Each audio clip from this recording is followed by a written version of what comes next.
Hi, I'm Sherrill Rude. I'm the Director of Leadership and Advocacy for the Indiana CPA Society. With me today is Lou Belch from the Corridon Group. Lou is our lobbyist for the Society. Lou, can you tell us what the results of the election mean? Sure. The changes in the State House, in the House of Representatives, we went from a 60-40 Republican majority to a 69-31 Republican majority. That means the Republicans can transact business without the Democrats showing up. I think you'll recall from the last couple of years, the Democrats walked out and stalled the session. That can't happen anymore.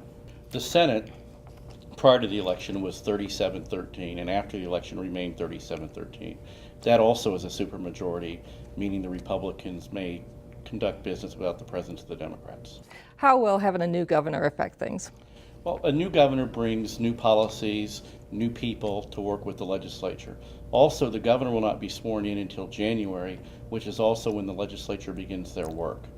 So a lot of the things that go on early January at the State House typically won't happen this next session because we'll wait for the governor to get his legs and put his legislative policies in place. And with a Republican majority in both the House and the Senate and a Republican governor, they will show the governor that courtesy.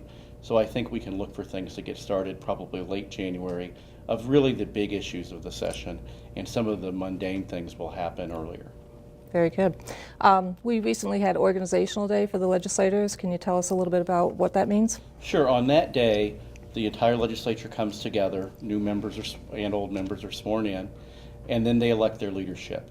In the House, Speaker Brian Bosma was reelected, and the Democrats made a change. They removed Pat Bauer, who was their longtime leader, and replaced him with Scott Pilaf from Michigan City.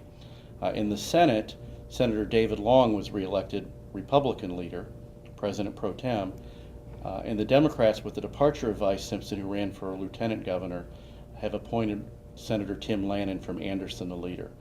I think this signals a bit of a change for the Democrats from a more antagonistic leadership style to a more bipartisan, willing to work with the majority leadership style, which I think is very important going into this session with supermajorities for the Republicans.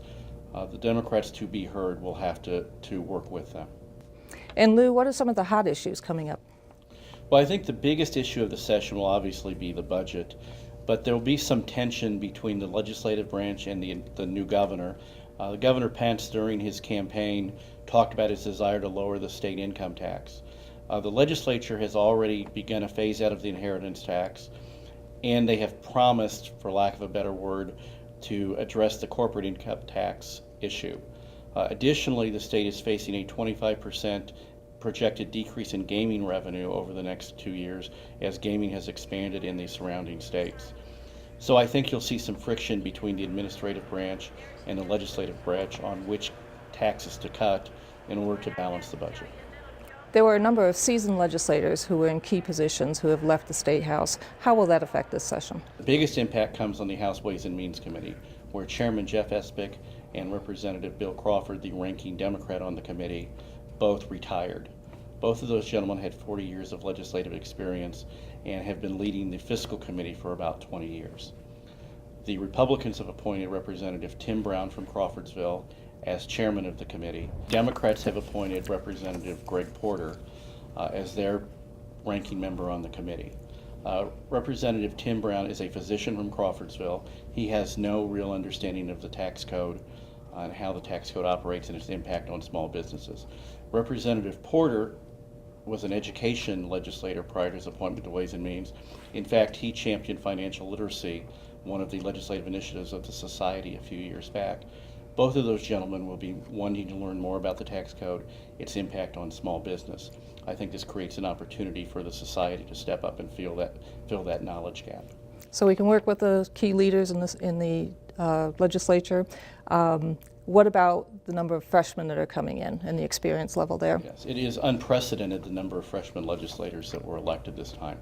Much of it from legislative retirement, but some seasoned legislators were defeated in the election.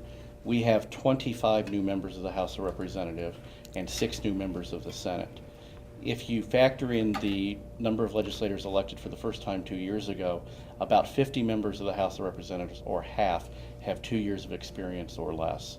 In the Senate, the numbers aren't quite that bad. It's probably about a third new members. These folks are citizen legislators. They have jobs in the outside world and bring that expertise to the State House. Many of them don't have any knowledge of tax or professional regulation or anything of that nature, so it creates an opportunity for us to fill that knowledge gap. Great. How can members leverage this opportunity? Well, I think members need to reach out to their legislators, particularly those members who have found it difficult in the past because of some perhaps unwillingness of a seasoned legislator who didn't think they needed to interact as much with their constituents. I think the new legislator creates an opportunity, so I would encourage those members who have been discouraged in the past from reaching out to their new legislator and just give it a try. The Society has a key legislative person program. The Society will be hosting their annual legislative breakfast this session. I think you should avail yourself of those opportunities. Great. Well, Lou, you've provided us with a lot of good information today. I hope that members will take the opportunity this year to get involved with the advocacy efforts that the Society is doing.